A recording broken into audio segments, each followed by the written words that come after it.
Welcome, welcome to my pre-show here on Wisdom Walk Talk. This is Jojo Maria, and I'm here with my dear sweet sister Queen, Queen Noor Jawad. Hey Queen, how you be tonight? Hey Jojo Pa. I'm good. I'm happy to be here with you. It's been a long time coming. It's been a long time coming, that is true. I'm going to need you to turn your mic up a little more so that I can catch it for the radio. Okay, how does it sound? That's a little better, yeah. And I'm not hearing that feedback we were hearing earlier, so Right. you can turn it up a little more even to make sure I can Okay, get. so that's just my volume on the computer. I don't know. Is there another place that I can turn up the mic? No, I think you're good. And what I think I got to do is just turn it up on my end. Now say something. How is it now? I put the computer. There we go. Yeah, now I got it. Closer. And I put it up on my end too, so it's good. Yeah, yeah. So for those who may be tuning in for the first time, this is my pre-show where I get to just check in with you, say hi. This week I'm introducing my guest, pre-introducing my guest, Queen Noor Jawad. And my intro music is playing on the live broadcast, which I don't have permission for yet, so I can't do it over YouTube. Otherwise, they shut me down. But when that's off, then I'll start the show in earnest. Wow, what a time we are in. I really feel like this is such a powerful transition period that we're going through on planet Earth. Don't you feel that too? Yeah, I do. Mm-hmm. Yeah. There's so much going on, so much that is new, And I've been so busy traveling, and then I got sick. I haven't been doing as many videos as I normally do for my wisdom walkers, but I know they love me, they trust me, they know I'll be back when I can. Yeah. But it's just a transition time, Basically, that's what's going on. So my theme music is starting to wind down. And in just a minute, we'll get this going. I'm so grateful, Queen, that you can be here tonight. Like you said, it's been a minute. It's been a time coming. Wasn't it like 2008 when we? Yeah, something like that. I mean, it's been a while. Yeah, before I was multicasting. Yeah. Definitely. All right, so here we go in earnest. I'm going to start now. Good evening and welcome to Wisdom Walk Talk here on Black Hole Radio and my YouTube channel, Wisdom Walk 2 Self Mastery. I am your host and guide, Jojo Maria and Saroma. And tonight I have a very, very wonderful, wonderful program for you because I'm going to be in commitments conversation with my dear friend and sister queen, Noor Jawad. I can't wait for those of you who've never met her to get a chance to meet her, and those of you that do know of her to get a chance to be in her glow again. But first, as always, with every program, I'm going to start off by honoring the ancestors. And of course, I give a shout out to my ancestors and teachers, Malidoma and Sobonfu Some of Burkina Faso, the land of the proud ancestors, for this wonderful, wonderful ancient wisdom that they brought to our shores so that we could remember that we were born full and that we have purpose. So join with me and think about ancestors that you would like to acknowledge and honor at this time as I do this invocation. Creator, Mother, Father, God, Source, all the one, all that is. May the ancestors hear our prayers. Ancestors, ancestors, ancestors, we call out to you as we near the end of the first half of 2024 and ask you to enable us to live our personal renaissance more deeply by remembering and enacting upon our higher purposes during this auspicious and landmark mineral year. Grant us access to our higher timeline where we know that what we are seeking is seeking us. Give us the strength and the courage to continue to accept and embrace this new age and new earth consciousness, daring greatly to live out our new narratives and knowing that these are divinely scripted for ourselves and for our world. And most importantly, continue to enable us to move forth from the dark ages of modernity by placing our heads below our hearts, valuing people over profits, and always, always choosing love over fear. Thank you. Thank you. Thank you. Amen. Asheho Asa Shinga Bismillah. And so it is. So, Wisdom Walkers, I am doing these live interviews for the month of June to get us some more time to integrate, understand, and live those 5 collective commitments that I've been talking about. And tonight, I have a very special guest that I'm going to bring on, which is my dear friend, colleague, Miss Queen Noor Jawad. Hey, Queen. Good evening. How are you? Are you better? I am getting there. I've just been praying for enough energy to do this and get through so that then I can rest. Very important. Very important. So, folks, let me tell you a little bit about Queen Noor. Then we're going to dive into these 5 commitment conversation. Noor delights in educating and guiding clients in personalized healthy lifestyle design and healing arts practice for physical, mental, emotional, and spiritual balance. She emphasizes the importance of disease prevention by integrating self-care healing practices that help clients reframe intellectual, emotional, physical, and spiritual values. Now, Noor is a former health and human services researcher / planner and program director in Milwaukee, Wisconsin, serving diverse communities there and in Southeast Wisconsin area as well. And she has sustained her life transformation coaching and self-care wellness education practice for over 35 years. Her services include private coaching, organizational development focus groups, workshops, and retreats. Queen Noor holds a BS in Natural Health Sciences, is a certified hypnotherapist, a Reiki Master Practitioner, and a certified Auricular Detox Acupuncture Specialist. I mean, she put them needles into your ears, help you get better. Her services are available locally, nationally, and internationally, thanks to Zoom. And she also serves as a core team member and senior facilitator for Share Collaborative, a consultant group that serves human service professionals.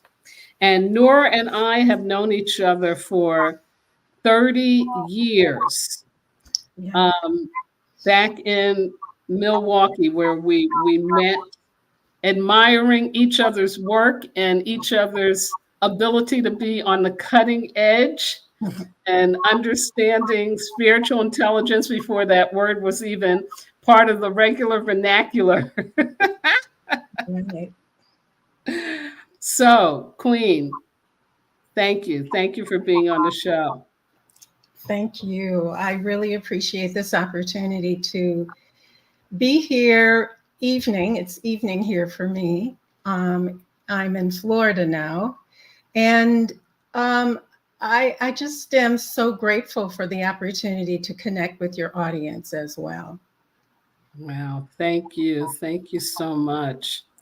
And I just want to take a moment to acknowledge that this month is LGBTQIA Pride Month. I have some of these special people in my family. So a shout out, especially to my great nephew.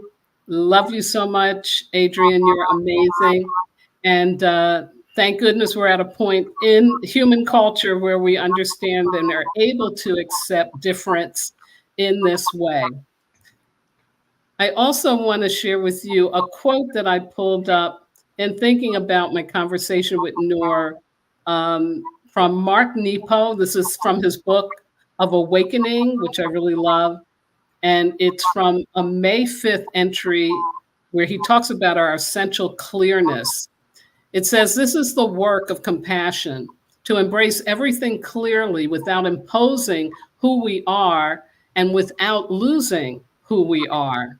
Beneath the clouds, water desires only to flow, and beneath our tensions and problems, the human spirit wants only to embrace and soften." Isn't that just delicious? Yes, beautiful. It's it's just so lovely. And when I think of you, Queen, and so much of the work we've done together, um, I always think about the flow, uh, Hmm. and getting into the flow, right? Getting back to the flow, and how important that all is. Absolutely. So now I'm going to just quickly go through the 5 commitments again for folks again who this may be the first time that you're tuning in. Every year I put forth an annual theme for Wisdom Walkers. This year it's What You Seek is Seeking You, which comes from Rumi. And then I also do 5 collective commitments, meaning aside from your individual commitments that you make, what are the collective ones that you want to be making during the year? And so here are the collective ones that came to me. The first one is about believe, using your imagination to accept and hold onto your dreams of happy endings in life. The next is about healing. And this year was a real emphasis about the ancestral wounds, saying the ancestors don't need you to repeat their journey. They want you to heal from it. The third is about moving forward, but not in a action way externally, but from the inside out. Consciously experience yourself and your life from the inside out. Yeah, really powerful.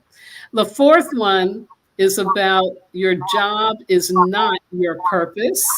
It can be an expression of it, but your purpose is much greater than just your job.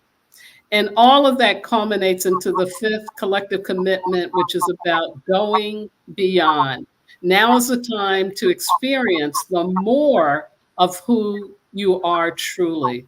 This year, we can choose to go beyond the borders of our trauma and step onto a new unknown path of fulfillment, joy, and happy endings. There we go, the collective commitments.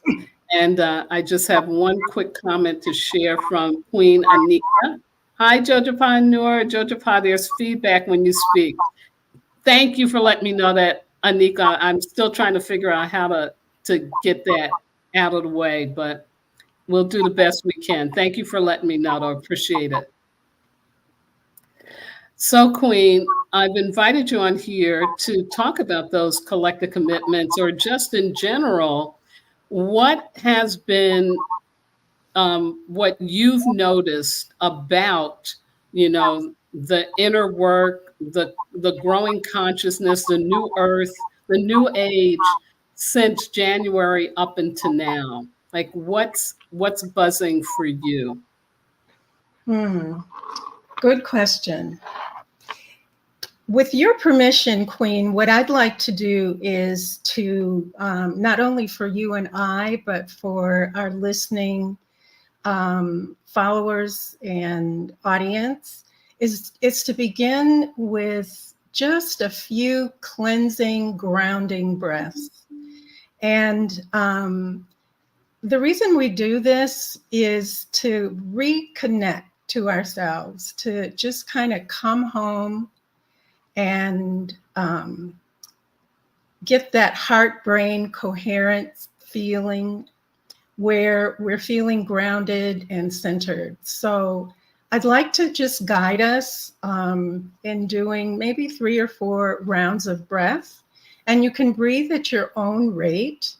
And we're going to inhale through the nose And at the top of that breath, when you feel full, take a sniff and then just exhale through the mouth. And I'll just mention a few guiding words. So let's begin. A nice, long, slow inhale through the nose. And when you feel full, take a sniff and then just exhale. And as you do that, relax the muscles in your face and your neck, let your shoulders drop, and let the next breath just come naturally. In breath through the nose, sniff, and then exhale.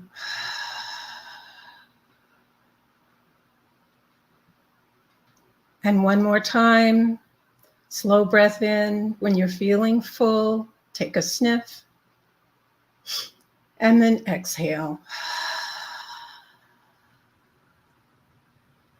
And just take a second to notice after you finish that last breath. Notice any little tweaks or shifts that you may feel, that you become aware of.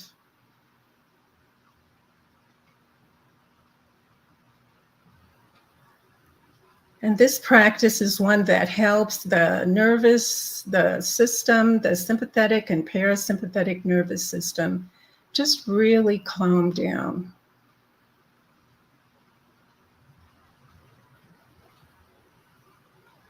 So thank you, everyone. I love starting out this way. I feel your presence and connected to you so much more easily, so much more in flow, as you said, Queen. So what have I been noticing? So much, so much is being revealed these days. One of the things that keeps calling me to pay attention is to honor gratitude. And I have this little cliche that I've coined where I say, let me remember PMG, present moment gratitude. It seems that gratitude helps me to stay connected to the present moment and to appreciate the things that I'm experiencing on a day-to-day basis, whether they be pleasant or if I define them as unpleasant, or activating is a term that I like to use. So, Queen, I think, being grateful and really focused in the present moment, because really I believe that that's all we have. We have these present moments in life. And that's really calling my attention, along with healing practices and self-care practices. Definitely. Excuse me. I was doing some cough inside and my mic turned off. But yeah, I feel that, and I'm still hearing that feedback. I was trying to get rid of it anyway. But I feel that there's so much that is going on that it really, really is important that we are doing as much self-care as we possibly can. And it also seems that if we're forgetting that, we get reminded. Oh, yeah. We get reminded. Yeah. I think also that, we're evolving our humanity toward ourselves. And I think we're learning that if we don't do us, if we don't attend to ourselves, attend to our healing, and make that a part of the routine of our daily practice, then we're not able to do our best. We're not able to live on purpose the way that we may desire. We're not able to serve and share our gifts, our talents, and our genius with others in the way that we would like to. So it's no longer a kind of a luxury or to do self-care practice on a daily basis. It is necessity in order for us to maintain our own well-being and to maintain a sense of balance and connectedness to our humanity. So let me ask you, from all of what you do and all of what you know and all of what you experience, what is some of the biggest barriers, the biggest interrupters even, for people to be able to do that, that level of self-care? One is believing that you have to do it alone. I think that, community is so important. And especially since COVID, the impact of that on us, we kind of moved away from being in communication, being close, coming together, connecting, touching. And so I think we're working to get back to the way that we were before we had the pandemic experience, but even to grow closer, grow beyond that, to be more inclusive in our practices and our ideas about what community is. So community is very, very important, I think, in the healing process. So again, like you said, during COVID, there was all this isolation. And I think there's just a sense of isolation in general in the way our culture has been forming in this dark age of modernity. There's such an emphasis on me, that we don't think a lot about we. And in these ways, if you're on a team, that's something different, but to think about, that in your own personal life, in your own figuring out how to care for yourself, how to be more careful, more selfful, that you really need to be reaching out to others.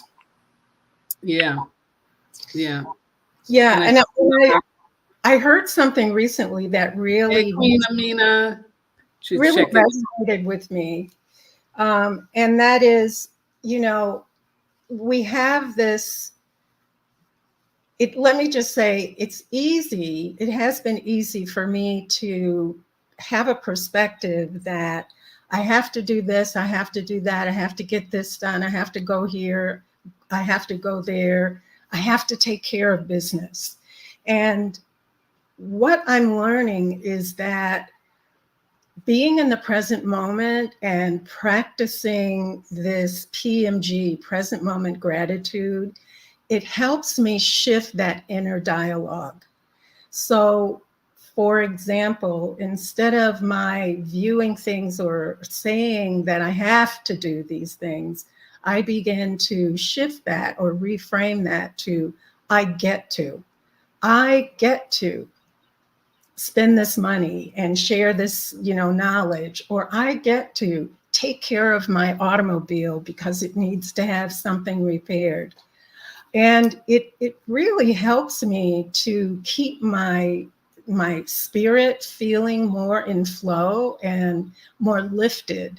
I find that to be a daily requirement, is keep lifting that energy, keep lifting that frequency or that vibration, so that it's easier to maintain and to remember to be grateful. Absolutely. Absolutely. One of the 5 commitments is about believing. And, there's the practice that, we have participated in for many, many years, knowing about it coming from persons like Neville Goddard from the 1920s, who got it from a Nigerian rabbi named Abdullah. And it gets into this whole thing about manifestation, right? And how we manifest things. And would you say that in the time we're in now, that it feels easier for you to believe, or is it more challenging for you to believe?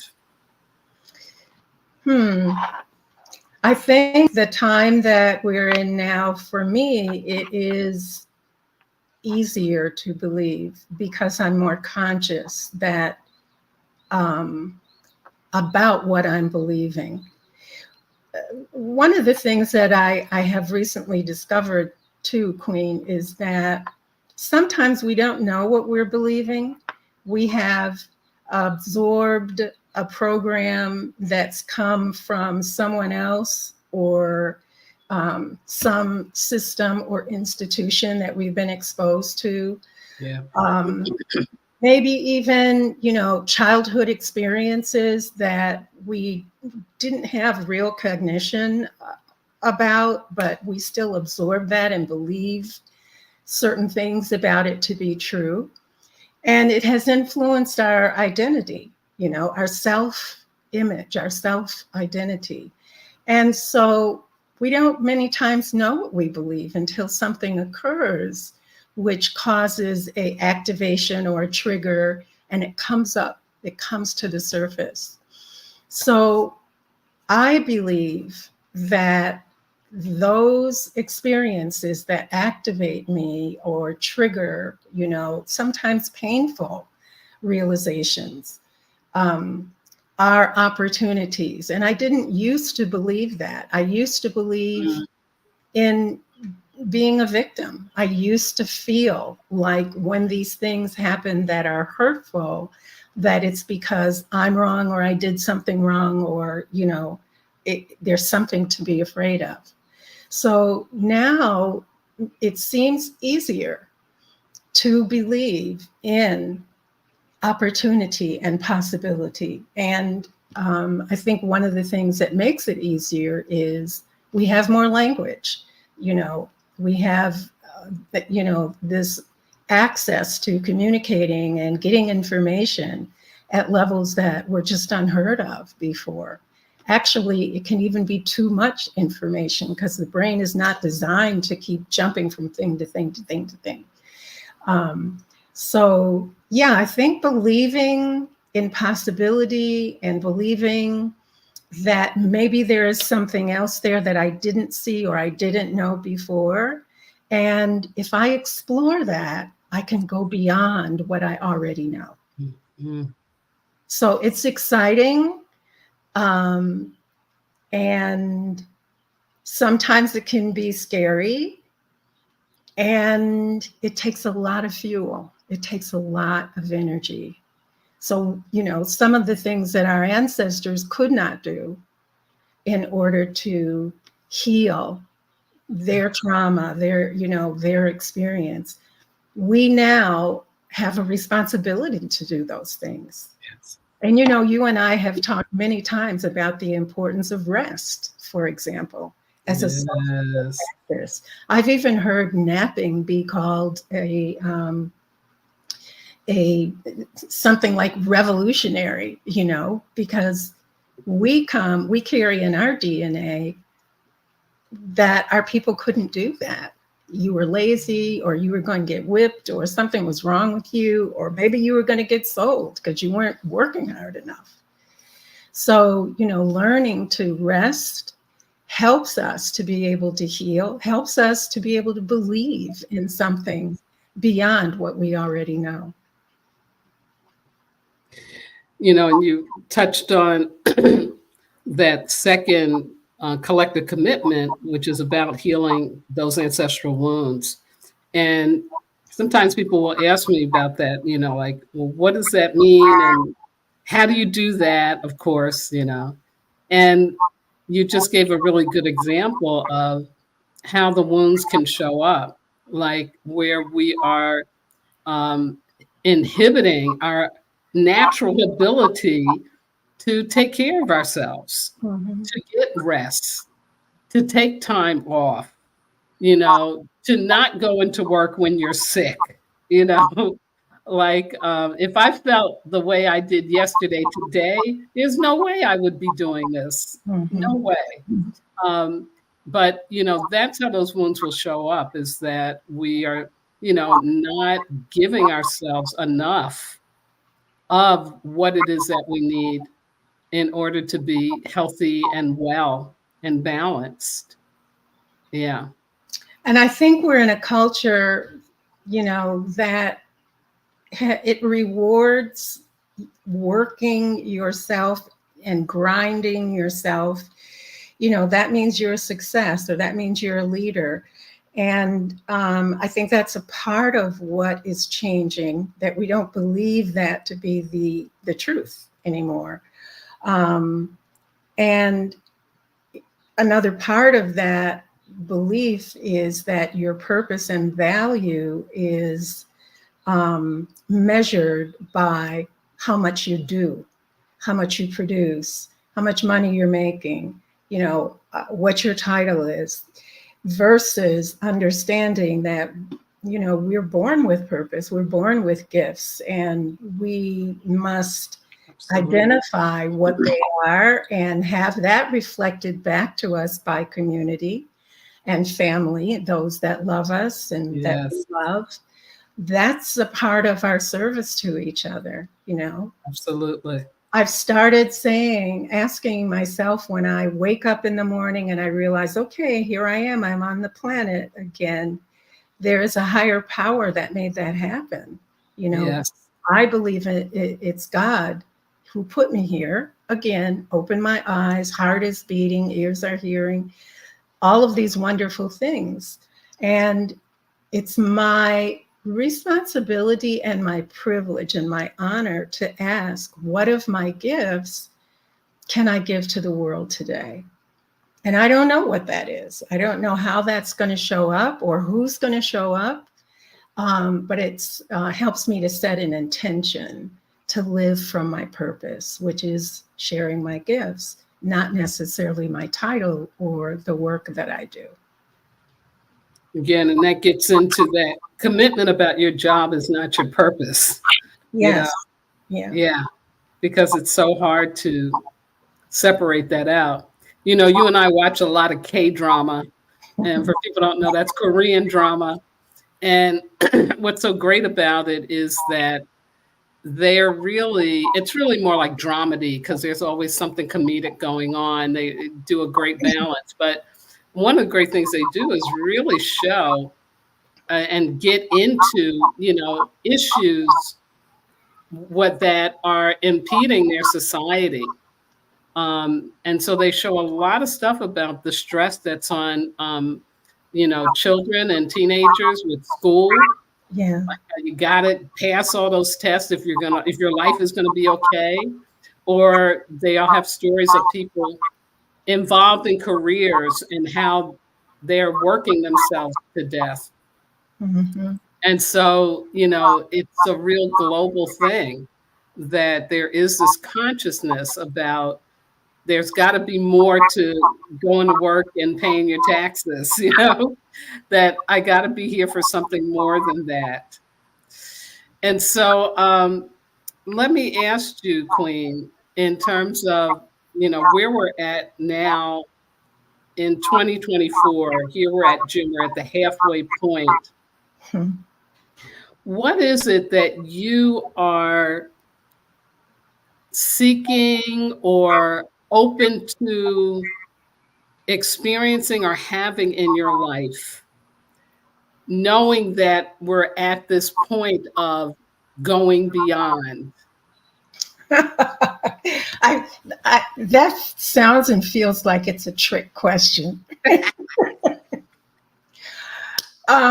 Yeah, so, living my life as if it's golden, so to speak, is living my life as a liberated human.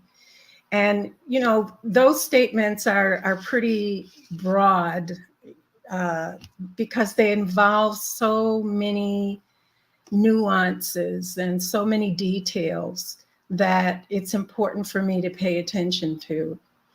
So moving forward, I'm committed to paying attention to the details. I work diligently, so much so that I just get tired of it sometimes. to be conscious about my ego, the inner dialogue, the chatter that's going on, and to really sort it out, sift through it, and to be the best person that I can be, to give my best, in this moment, in this now, this precious now moment. And then to also experience joy and to love my life. And I'm very fortunate to have a inner core community of people that I can share not only my faltering, my fears, the shadows, but I can share those words, those desires, of possibility for dreams coming true and happy ending. That is language that I never even thought to think about years and years ago. But now I'm like, well, why not? Why not me? Why is it only in a fairy tale or, a book that I read or a K-drama? Why not me? And so I really appreciate that more and more conversation, more and more opportunities to learn, to hear these ideas, these words, these definitions are available to us because I am ready to receive. It's harvest time. I'm ready to have that. And I also don't know all the steps on how to make that happen, but I'm open to learning. And so that's my mantra. I don't know, and I'm ready. I'm open to learn. I'm open to receive it. And that includes a lot of stuff, the right partner in my life, my relationship with my God, my relationship with even my enemies, those people I don't feel, an inclination to be around. I want to really love them, irrespective of that, and to transcend the differences. And every day is a workshop opportunity for me to evolve that within myself.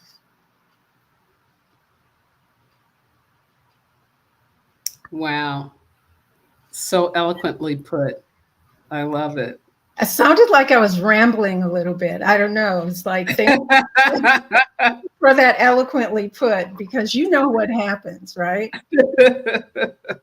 When you're being authentic, when you're being real, when you're being transparent, you just open, with intention and sincerity. And many times I don't know what's coming through, but I am learning it's okay to trust the process. And we have this comment from Queen Amina. Yes.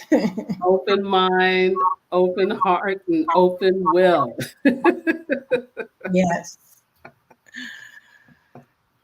Absolutely. Absolutely. So as we're coming to a winding down, and I hate this feedback that's coming out. I think I figured out what's doing it, but I can't correct it without actually going off stage and trying to figure out how to come back on. But anyway, that just means I need to keep my mouth shut and forgo talking as much, even for the closing out of this, as I normally do. And so I'm going to pass the baton to you. And I'm going to ask you, dear Queen Noor, someone who has so been a guide and a support to me in my wisdom walking and my growth and development and my becoming more of the truth of who I am. What guidance would you give to someone who is right now in a state of confusion, not knowing purpose, not knowing how to move beyond questioning whether or not they can believe, um, stuck in my job is my purpose, um, give some guidance, if you will, to somebody who is just in that place and doesn't know what to do, where to go next. Yes. And I've been there and go back there sometimes. So I think for me, the first step, and sometimes that is a step that I'm not able to take by myself, I'm not able to do it alone, but to accept that I feel this way, or this or that thing is happening that's so scary or hurtful. Um, and accepting that seems to create a solid ground to begin to build on. If we're in denial, um, and as I said before, sometimes we don't recognize that, and we need a trusted friend or supporter to help us to kind of sort that out, ferret that out. But accepting what's happening, or accepting who you are right now, who I am right now, this is where I am. And that gives me something to build on. And then another part of it has to do with patience. It might be difficult to remember or recall or even believe that what we're going through is temporary and it has a purpose, because everything is changing all the time. So I think if we can get to that point of acceptance, this is where I am, and opening to this being a limited thing, even though we're not in control of the timing of it. It is changing, it is evolving. Another helpful thing is if we can get to the point where we begin to look for the seeds of benefit in the adversity, because there is no going back, really, in our experience as a human being. We were born to evolve, and there is only going forward, even though it may appear or feel like we're repeating and repeating and repeating or going backwards. So being open to moving beyond what we already know, and that can be scary, to allow ourselves to trust stepping into the unknown. Deepak Chopra calls that becoming a citizen of the gap, that place in between what we know already and where we're headed. But that's the present moment. So those are things that I think if we can get to that point, it will help begin to lift a little bit. Sometimes I call that heavenly lifting, just a little bit of a leg up or a toe up can help us to begin to see things from a different vantage point. And then I have to add that you don't have to do it alone. As a matter of fact, we can't do it alone.